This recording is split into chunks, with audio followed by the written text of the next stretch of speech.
আজকে আমরা গিয়েছিলাম একটা বার্থডে পার্টিতে। তো বার্থডে পার্টিতে যাওয়ার সঙ্গে সঙ্গে দেখলাম বার্থডে গার্লের আশীর্বাদ শুরু হয়ে গেছে। ডেকোরেশনটাও খুব সুন্দর ছিল।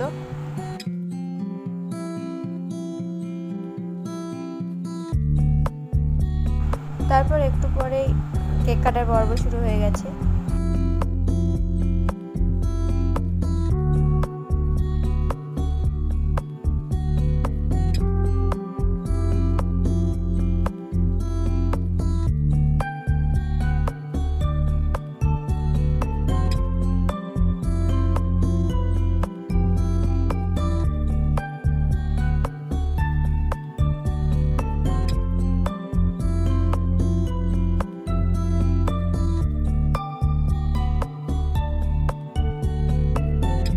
ঝটপট কেক টেক কেটে তারপর আমরা চলে আসলাম মেনু